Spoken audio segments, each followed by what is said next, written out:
గురుగారు నమస్కారం అండి. నమస్కారం అండి. గురువుగారు మేము బిందు స్టూడియోస్ నుంచి వచ్చామండి. ఇప్పుడేంటంటే పిల్లల నుంచి పెద్దల వరకు కూడా డ్రగ్స్ ఎక్కువ వాడుతున్నారు. సో అవి వాడకుండా ఉండాలంటే మీరు పిల్లలకి, పెద్దలకి ఎలాంటి సూచనలు ఇస్తారు? ఓకే. ఇప్పుడు జనరల్‌గా పిల్లలు ఏం చేస్తున్నారంటే కొంతమంది వాళ్ళని ఏందంటే ప్రోత్సహిస్తున్నారు. యాక్చువల్ ఏందంటే వాళ్ళు ఇప్పుడు మీరు అన్నారు చిన్న పిల్లల నుంచి పెద్దల వరకు అన్నారు. చిన్న పిల్లలకి ఏం చేస్తారంటే ఈ డ్రగ్స్ అనేది ఎట్లా అయిపోయిందంటే చిన్న పిల్లలకు చాక్లెట్స్ రూపంగా కూడా ఇస్తున్నారు. ఇయ్యడం వల్ల వాళ్ళ పాపం పిల్లలకి ఏం తెలియకుండా వాళ్ళు చాక్లెట్స్ అనుకుని తింటున్నారు. తిన్న తర్వాత ఏమైతుంది అసలు వాళ్ళకి అదొక హ్యాబిట్‌గా మారిపోతుంది. ఒక అలవాటుగా మారిపోయి దానికి అట్రాక్ట్ అయిపోయి డైలీ అదే తినాలన్న ఆలోచన వస్తుంది. ఈ పెద్దవాళ్ళకి వచ్చేసరికల్లా పెద్దవాళ్ళు ఏంటంటే ఇప్పుడు జనరల్‌గా ఏమైతుందంటే పబ్స్ కల్చర్ ఇవన్నీ కల్చర్ ఎక్కువ సరికల్లా వాళ్ళు వెళ్ళిన తర్వాత ఏంటంటే ఒకరిని చూసి ఒకరు దాన్ని స్టెప్ బై స్టెప్ తీసుకొని దాన్ని ఎందుకంటే అది కావాలని తీసుకొని కొంతమంది చేస్తున్నారు.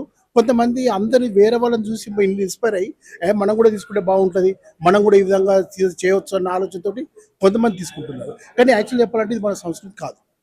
ఇది మన సంస్కృతి కాదు. మనం డ్రగ్స్ అంటే చాలా దూరంగా ఉండవలసిన అవసరం ఉన్నది. ఎందుకంటే డ్రగ్స్ అనేది ఈరోజు తీసుకున్నంత టైంలో బాగుంటుంది. కానీ ఫ్యూచర్‌లో దాని బ్యాడ్ ఇంపాక్ట్ అనేది చాలా ఉంటుంది. కాబట్టి ప్రతి ఒక్కరికి అవగాహన రావాలంటే ఇప్పుడు చిన్న స్కూల్స్ దగ్గర అక్కడ ఏదో చాక్లెట్ డ్రగ్స్ అమ్ముతున్నారని తెలిసింది. దాన్ని నిరోధించాలి.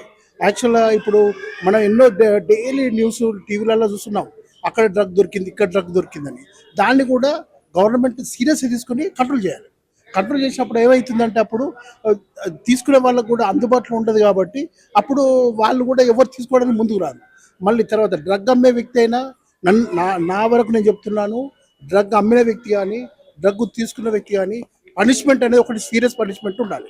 సీరియస్ పనిష్మెంట్ ఉన్నప్పుడు ఏమవుతుందంటే ఎవరు ముందుకు రాలేరు.